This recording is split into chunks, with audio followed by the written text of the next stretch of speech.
देशाला अर्थनीती देणारे माजी पंतप्रधान मनमोहन सिंग यांचं गुरुवारी रात्री दिनांक 26 डिसेंबर रोजी निधन झालं।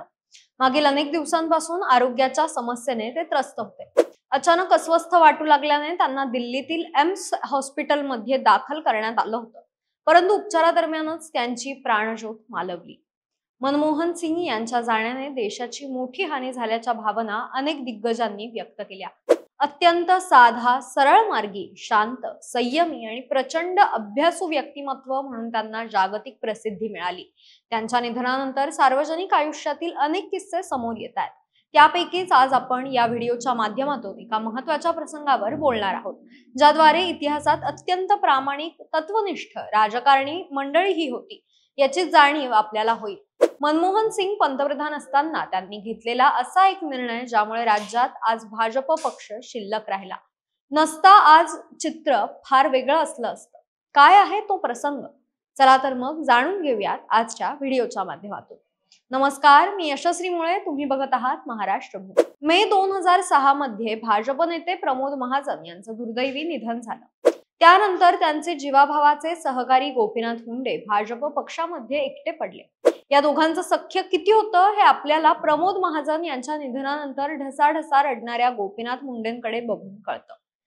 मुंडे महाजनांच्या जोडगोळीने तथाकथित उच्चवर्णीयांचा पक्ष म्हणून ओळखल्या जाणाऱ्या भाजप पक्षाला तळागाळातील बहुजनांपर्यंत पोहोचवण्याचं काम केलं, परंतु प्रमोद महाजनांच्या जाण्याने गोपीनाथ मुंडेंच्या वैयक्तिक आयुष्यात देखील मोठी पोकळी निर्माण झाली। पक्षात तर ते एकाकी पडलेच होते, कारण पक्षातील मुंडे विरोधी गट त्यांच्यावर वरचढ ठरायला लागला। अशात 2009 साली नितीन गडकरी यांची भाजपचे राष्ट्रीय अध्यक्ष म्हणून निवड करण्यात आली। लगोलग त्यांनी पक्ष संघटनेत आपली माणसं पेरायला सुरुवात केली। गोपीनाथ मुंडे यांच्या सांगण्यानुसार संघटनेत नियुक्त्या होत नव्हत्या। महाजनांच्या निधनानंतर मुंडे कुठेतरी पक्षात बॅकफुटवर ढकलल्या गेल्याचं चित्र निर्माण झालं। गडकरी आपलं खच्चीकरण करत असल्याची भावना मुंडेंमध्ये निर्माण झाली। वारंवार डावलण्यात आल्याने अखेर अंतर्गत राजकारणाला कंटाळून मुंडेंनी आपले मित्र काँग्रेस नेते विलासराव देशमुख यांच्याशी जवळीक साधायला सुरुवात केल्याचं बोललं जायचं। अशातच 2011 साली मुंबईतील आझाद मैदानावर शिवसेना भाजप युतीच्या वतीने शिवशक्ती भीमशक्ती मेळावा आयोजित करण्यात आला होता। या महामेळाव्याला उद्धव ठाकरे, मनोहर जोशी, एकनाथ खडसे, रामदास आठवले युतीतील असे दिग्गज नेते उपस्थित असताना गोपीनाथ मुंडे मात्र कुठेही दिसत नव्हते। त्यावेळी गोपीनाथ मुंडे दिल्लीत होते आणि काँग्रेसमध्ये पक्ष प्रवेशाची तयारी करत होते, अशा चर्चा राजकीय वर्तुळात चालू होत्या। त्यावेळी मनमोहन सिंग हे देशाचे पंतप्रधान होते। गोपीनाथ मुंडेंच्या काँग्रेस पक्ष प्रवेशाची बातमी जेव्हा मनमोहन सिंग यांना कळाली, तेव्हा त्यांनीच या पक्ष प्रवेशाला विरोध केल्याचं सांगितलं जातं। याची जाहीर वाच्यता फेब्रुवारी 2017 मध्ये अजित पवार यांनी एका मुलाखतीत केली होती। गोपीनाथ मुंडे हे त्यावेळी लोकसभेतील भाजपचे उपनेते होते। पाशा पटेल, प्रकाश शेंडगे, माधुरी मिसाळ, पंकजा मुंडे अशा अजून काही आमदारांसह गोपीनाथ मुंडे यांनी काँग्रेसमध्ये प्रवेश घेण्याचा निर्णय घेतला होता।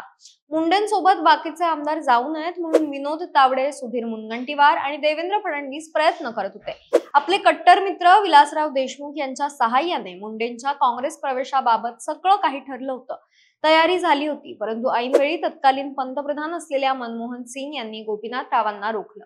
मनमोहन सिंग यांच्या मते अशा पद्धतीने विरोधी पक्ष फोडणं योग्य नाही।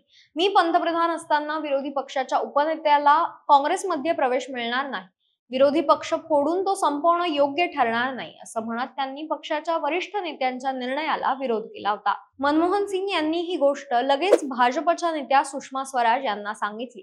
त्यावर सुषमा स्वराज यांनी दिल्लीत गोपीनाथ मुंडेंची भेट घेत समजूत काढली आणि एक पत्रकार परिषद आयोजित केली। त्यात आपण राज्यभर दौरा करून कार्यकर्त्यांशी संवाद साधणार असल्याचं मुंडेंनी सांगितलं होतं। मी त्यांना प्रेरणा देईल, कारण ते दुःखात आहेत। भाजपचे सर्व कार्यकर्ते आता एकत्र येऊन राज्यात पक्ष मजबूत करतील, असं म्हणत आपण भाजपचेच असल्याचं त्यांनी स्पष्ट केलं। राज्याच्या राजकीय परिघात गोपीनाथ मुंडेंच्या काँग्रेस प्रवेशाबाबत कायमच चर्चा केली जायची। ही अफवा केवळ बदनामीच्या उद्देशाने केल्याचं काही जण सांगतात, तर गोपीनाथ मुंडेंना दबाव तंत्र वापरून पक्षात आपले राजकीय वजन वाढवायचे होते, अशीही चर्चा दुसरीकडे केली जाते. तर काही जण म्हणतात मुंडेंना खरंच काँग्रेस प्रवेश करायचा होता, परंतु तत्कालीन पंतप्रधान मनमोहन सिंग यांनी त्यास विरोध दर्शवला.